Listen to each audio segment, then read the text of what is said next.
Buenas noches a todos. Este es el programa número 14 de Una Belleza acá por el aire de Tele10 Visión. Estamos muy contentos de estar nuevamente con ustedes. La semana anterior se estaba transmitiendo un festival en vivo y la semana anterior estábamos de viaje representando a la municipalidad en un congreso en Santo Tomé, en la provincia de Santa Fe, y Sofía y Agustín reemplazaron muy bien bancaron muy bien la parada. Bueno, volvemos después de 2 semanas en vivo, con mucha alegría, muy contento de tener a todos los amigos acá presentes en el piso. Mucha gente, mucha convocatoria. Estamos en la semana de mayo, en víspera de festejar el 25 de mayo, así que estamos con la escarapela pertinente.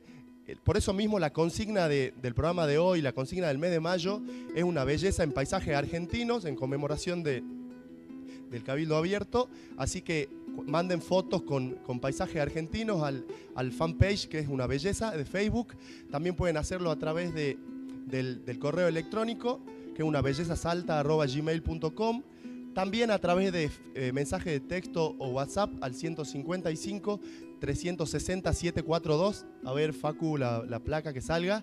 O si no, también a través del Twitter, a mi Twitter personal, que es @luchiacedosalim. Para no perder más tiempo, vamos a recibir a la gran invitada del día de la fecha. Vamos a recibir con un fuerte aplauso a la doctora Cristina Fiore, que es senadora nacional. Buenas noches, Cristina, ¿cómo estás?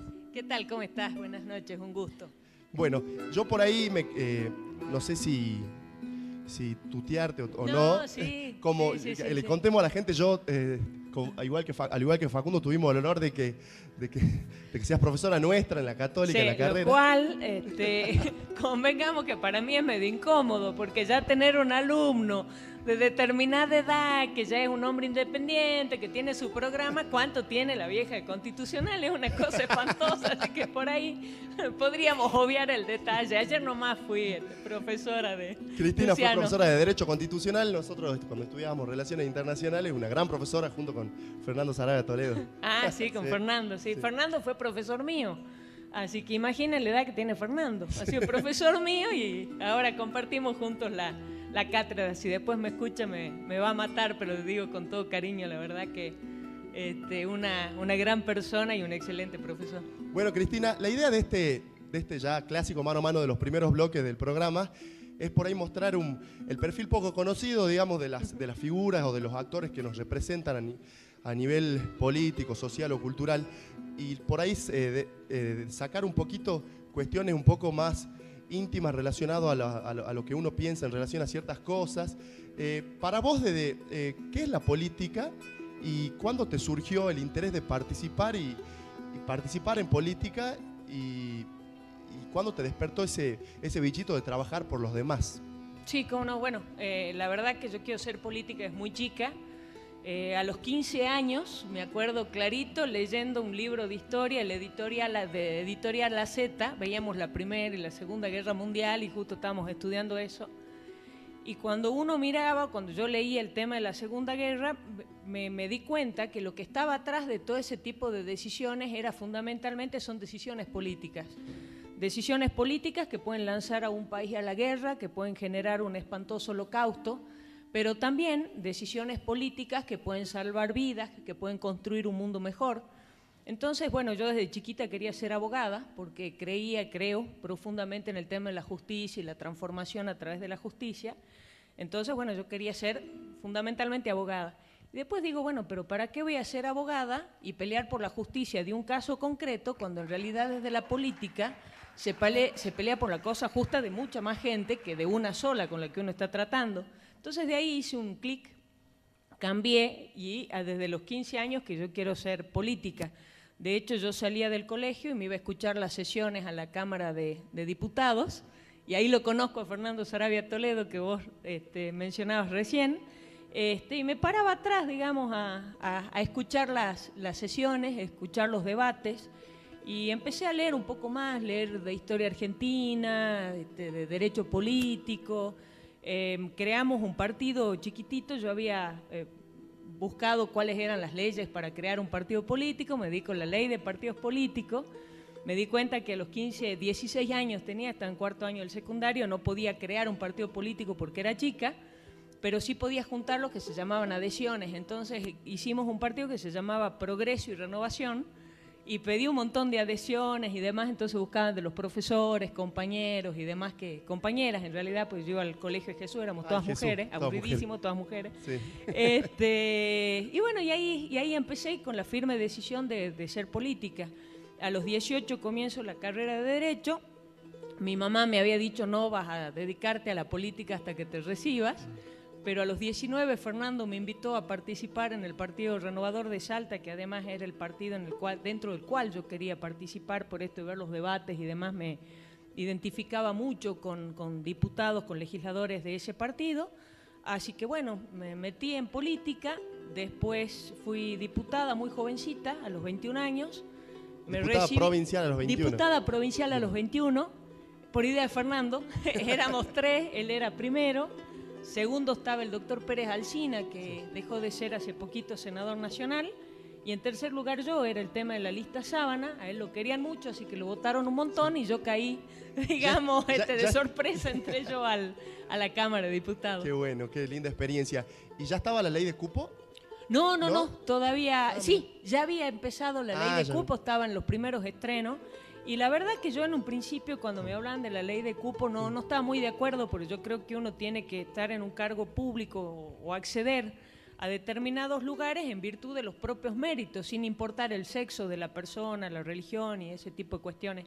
Pero la verdad que uno cuando mira para atrás y haciendo un análisis de la propia vida y de la vida ajena también, entre comillas, advierte que si no hubiera estado la ley de cupo, yo creo que las mujeres no hubiéramos ocupado un montón de cargos. Es decir, la ley de cupos obligó a cambiar determinadas mentalidades y nos permitió acceder a lugares que antes para la mujer verdaderamente eran impensados, ¿no? Pero se siguen dando algunas injusticias. Por ejemplo, si uno ve en el diccionario, busca en el diccionario, dice hombre público, sinónimo político.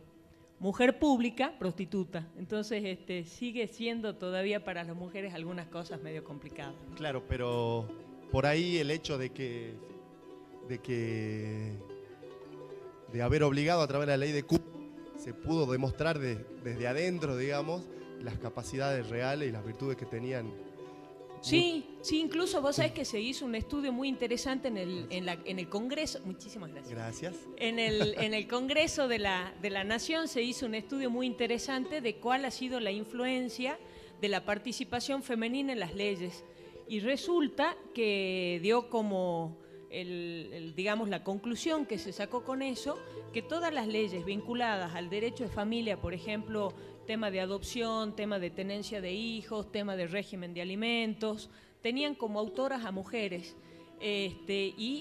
Cuando se habla de la desprotección de los chicos o por allí también de las personas más sensibles, como pueden ser jubilados, temas de jubilaciones, pensiones y demás, también tenían como autoras a legisladoras mujeres y no así varones, ¿no? A nosotros nos pasa lo mismo con los chicos por ahí cuando nosotros militamos y vamos a ayudar a dar clases de apoyo a comedores.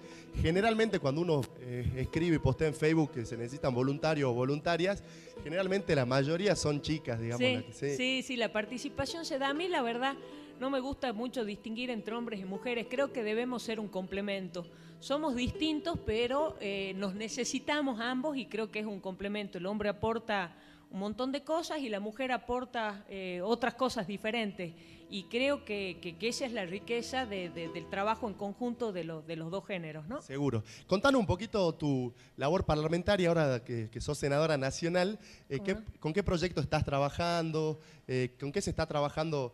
¿Cómo estás trabajando representando a Salta en el Senado de la Nación? Sí, como no, varias cosas. Hemos hecho un trabajo bastante conjunto, por ejemplo, con legisladores provinciales que está vinculado al tema de la Ruta 9 y 34, la que nos lleva fundamentalmente, entramos en Metana, Rosario de la Frontera, y estamos empujando ahí por ahí el llamado a licitación, se va a agrandar esa ruta, van a ser 4 carriles, y hemos trabajado mucho en conjunto ahí con los senadores, el senador Luque, Rosario de la Frontera, el senador Gramaglia de Metán, los diputados, los 2 intendentes, Y eso es un trabajo conjunto de un rol que a veces no se conoce del legislador nacional, que es el de gestionar este tipo de cuestiones. Es decir, nosotros no podemos sancionar una ley para esa ruta porque eso ya está y hay un problema de mantenimiento y demás, pero sí podemos generar reuniones, llegar hacia los funcionarios para apurar los expedientes y que salgan las licitaciones, para que se hagan los proyectos, y en ese sentido trabajamos en conjunto. Otro de los roles del legislador, que quizás es el más conocido y es el propio del legislador, que es el de legislar, es el de hacer leyes. Y en ese sentido presenté hace poquito un proyecto de ley de regulación de la telefonía celular, porque al igual que la mayoría de los argentinos, me confieso víctima de un servicio que la verdad que uno no recibe el servicio por el cual los argentinos estamos pagando. Seguro. Y por ahí lo que nosotros no sabemos es que cada llamada que nosotros hacemos nos cobran 30 segundos. Antes estaba lo que se llamaba el redondeo del minuto. ¿Esto qué quiere decir? Yo hablaba y hablaba 20 segundos, pero me cobraban 1 minuto. Eso lo sacaron, y lo sacaron fundamentalmente por la presión de los consumidores, es decir, montones de argentinos cansados de tener un servicio malo y que se corte a cada rato la llamada y que nos facturen por un servicio que no nos brindan. Se hizo una movida más o menos interesante, hasta se decía, bueno, de tal hora a tal hora no hablamos por celular o lo apagamos. Esto generó que los organismos públicos saquen la resolución correspondiente.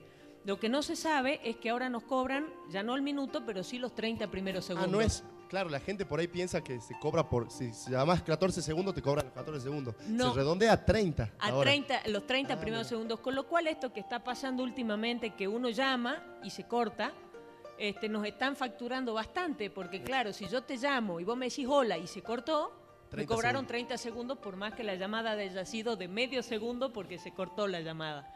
Son las cosas que por ahí no sabemos y que se generan porque no hay reglas claras.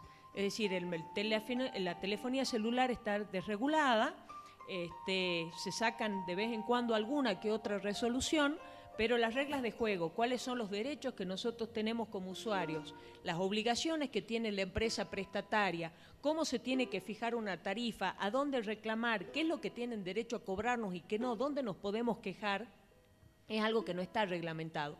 Al no estar reglamentado siempre pierde la parte más débil, y en este sentido la parte más débil es el consumidor, ¿no? Frente a la empresa. Sí.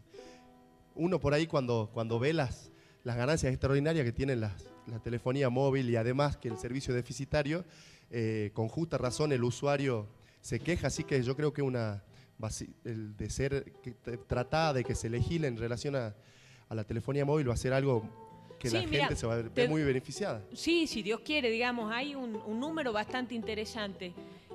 Hay 62 millones de líneas de celulares activas. Más que la cantidad de habitantes. Efectivamente, entonces tenemos más celulares activos que habitantes. Y se hacen 9.500 millones de llamadas por mes. Entonces, si nosotros estos los 30 segundos que yo les decía, los computamos por 9.500 millones de llamadas mensuales que hacemos los argentinos, ahí salen más o menos los números de los que ganan las empresas. A veces se brinda el servicio y otras veces no. Yo, por ejemplo, tengo el servicio de internet. En determinado lugar se cuelga, no puedo bajar un montón de cosas. A veces uno quiere visitar el correo y no puede, o bajar información y se corta cada rato y no puede bajar la información. Pero a mí me lo cobran como si pudiera hacer todas esas cosas. Claro. Entonces, evidentemente, la empresa o las empresas se están quedando con parte de nuestro dinero por el cual no están, digamos, brindando la contraprestación. Claro. Y además de la legislación en relación a las reglas claras de la telefonía móvil, ¿no sería también por ahí un poco para paliar la situación, romper el mercado oligopólico que tienen las 3 empresas de telefonía? No sé, crear una compañía estatal, abrir el juego para que vengan otras compañías privadas o crear cooperativas de telecomunicaciones. ¿Cómo se podría hacer? Bueno, ahí se está habiendo un debate a nivel nacional bastante interesante, y es declarar a la telefonía móvil como servicio público. Eso por ahí puede estar piola porque, por ejemplo, en el norte de nuestra provincia, donde tenemos un montón de comunidades aborígenes, y no solamente en el norte, pero hay un problema particular. Una de las etnias habían hecho un planteo muy serio al gobierno de la provincia diciendo, bueno, nosotros no tenemos celulares, y se sentían discriminados porque el resto manejamos celulares y ellos no. Y no pasa por hablar con amigos, o sea, pasa por la necesidad a veces de llamar a una ambulancia, de tener que llamar a un médico y encontrarse total y absolutamente aislados. Y resulta que, claro, varios éramos enojados porque no lográbamos que coloquen las antenas y demás, pero ¿qué es lo que pasa? Cuando uno habla de la telefonía celular, habla de empresas privadas. La empresa privada, ¿qué hace? Le preocupa a la persona que pueda estar aislada en el norte de Salto, le preocupa cuánto es lo que factura mensualmente. Maximización de beneficio de una empresa. Claro, es una empresa. Entonces, si se lo declarara servicio público, el eje pasa a ser no la ganancia de la empresa, sino fundamentalmente el tema de la necesidad de la persona. Esa discusión se está dando y creo que es positiva, pero también creo que es positivo que el Estado como tal realice los controles que tiene que hacer y exija lo que debe exigir, porque las mismas empresas brindan los mismos servicios por ahí en Brasil, incluso hasta en Bolivia, y son mejores los servicios que nosotros. En Brasil a veces hasta se compra unas tarjetas determinadas que te permite hablar mensualmente todo lo que quieras y al mes ya se corta, digamos, la tarjeta. Sí. O en Estados Unidos pasa más o menos lo mismo y uno dice, bueno, pero hablamos de otros países, pero resulta que son las mismas empresas. Sí, claro, Brasil, por ejemplo, yo viví en Río de Janeiro hace 2 años, fui a estudiar, hice una maestría y tenía Claro acá. Y cuando me cambié a Claro Brasil, la diferencia de prestación de servicio es abismal y es la misma compañía mexicana. Y es la misma compañía, digamos, entonces, ¿por qué en Brasil es bárbaro y acá nos hace renegar todos los días? Entonces, bueno, son las cosas que creo que hay que ver. Volviendo un poco a la coyuntura, ¿le ves condiciones y posibilidades ciertas al gobernador de la provincia a ser un precandidato a la presidencia de la Nación el año que viene? Sí, yo estoy convencida y hay muchas cosas que Salta ha sido pionera y que la verdad preguntan mucho a nivel nacional. El tema, por ejemplo, del voto electrónico es algo que llama mucho la atención, no solamente del oficialismo, sino también de la oposición. El tema de la descentralización en los intendentes. Nosotros, uno agarra la Constitución, artículo primero, y claro, y habla del federalismo, somos un país federal. Pero la realidad es que en la práctica funcionamos de una manera bastante unitaria. Sí. Y el gobernador Urtubey es alguien que ha descentralizado toda la política provincial en los intendentes. ¿Esto qué quiere decir? Planes sociales, determinados programas, ítem del presupuesto, ya no los maneja el gobernador, los maneja directamente el intendente. ¿Cuál es la diferencia? En el gobierno anterior iba el intendente y necesitaba obras y tenía que ir. Estaba horas enteras en el Gran Muro esperando que el gobernador lo entienda. Y lo que nos pasaba por ahí a los renovadores, que me contaba un senador renovador que antes fue intendente, mirá, dice, yo iba a pedir por el carril y cuando iba, como el carril era, el intendente era renovador, y en Chicuana el intendente era peronista, están ahí cito nomás el carril y Chicuana, resulta que para Chicuana había y para el carril no había nada. Incluso el tramo que une el carril con Chicuana se había iluminado la mitad de Chicuana y la mitad del carril estaba a oscuras, como si la gente del carril tuviera, digamos, signo político. Es importantísimo porque se evita la discrecionalidad en los fondos. Justamente en la semana pasada, en el encuentro de la Federación Argentina de Municipios, cuando los intendentes de Salta, de la provincia, y el intendente de la ciudad, Miguel Isa, comentaban la situación de federalismo real que existe en la provincia de Salta, por ejemplo, intendente como el de San Pedro de Jujuy, Moisés se agarraba la cabeza y se quería morir, decía, ojalá nosotros en Jujuy tengamos algo así, lo felicito, pero... Y bueno, la verdad que en el aspecto del federalismo la provincia también está marcando ejemplo a nivel nacional. Sí, tal cual, y yo creo que bueno, son esas cuestiones que lo posicionan al gobernador Urtubey de una manera diferente a nivel nacional, y en lo particular creo que realmente los salteños, el hecho de que nuestro gobernador pueda llegar a ser presidente más allá de las banderías políticas o de la concepción política que uno tenga. Yo soy de un partido distinto del gobernador, pero estoy dentro del proyecto del gobernador, pero creo que acá no pasa por proyectos políticos o por banderías partidarias. Creo que para los salteños el poder tener la posibilidad de tener un presidente salteño verdaderamente es importantísimo, porque es alguien que conoce cuál es la realidad de nuestro norte, cuál es el problema que tiene nuestra producción, la situación de la lejanía que tenemos con el puerto, los problemas de infraestructura, las cuestiones coyunturales de economía que nos impiden muchas veces competir en igualdad de condiciones que lo que puede hacer la gente de la Pampa Húmeda. La verdad que creo que para los salteños sería, y para el norte en general, sería importantísimo que Juan Manuel Urtubey pudiera ser presidente, ¿no? Bueno, para ir cerrando, contar un poquito qué ¿Qué pensás desde mi punto de vista de la medida revolucionaria de la implementación a partir del 1 de junio del boleto estudiantil gratuito y del pase libre en los colectivos de Saeta para jubilados? ¿Qué pensás de esa medida? La verdad que es fantástico, es un anhelo de hace muchísimo tiempo. Lo que ocurre que, claro, a veces en política uno sueña y entre lo que uno sueña y la realidad hay una distancia bastante importante que gracias a un esfuerzo muy trascendente de la provincia se ha permitido acortar esas distancias y aquello que se soñaba hace muchos años hoy es una realidad. Una realidad que incluso el gobierno también obviamente está estudiando llevarlo al interior, porque ha sido también la voz del interior, porque la gente que vive en la capital sí, los del interior no, pero es una cuestión de tiempos, en virtud de la cual va a llegar también al interior y que es fundamental, porque cuando uno habla que apuesta y que lo más importante que tiene un país, o en este caso una provincia, son sus jóvenes, es la educación, es el estudio, es la posibilidad de darle a los chicos el que puedan progresar y salir adelante. Y cuando uno analiza las políticas públicas, ve que no hay ningún incentivo en ese sentido, dice, bueno, está mintiendo, pero cuando de repente se advierte que el boleto es gratuito, que hay una serie de programas y de planes a donde los chicos incluso que ya son grandes y no han tenido la posibilidad de terminar el secundario, como es el tema del progresar, se da cuenta que el gobierno, más allá de cuestiones que hayan que solucionar o de problemas que existen, y eso se da en todos lados, pero está haciendo un esfuerzo verdaderamente importante para que los jóvenes puedan volcarse al estudio como una proyección importante de vida y que les sirva como herramienta para ser hombres y mujeres verdaderamente útiles el día de mañana. Y a los jubilados que obviamente han dado ya todo y creo que se merecen el poder trasladarse de un lugar a otro de una manera o en forma gratuita, ¿no? Bueno, Cristina, muchísimas gracias por haber venido. Por favor, muchas gracias a vos. La despedimos a Cristina Fiore con un fuerte aplauso. Gracias Vamos a por una el pequeña aplauso tanda. también. Gracias.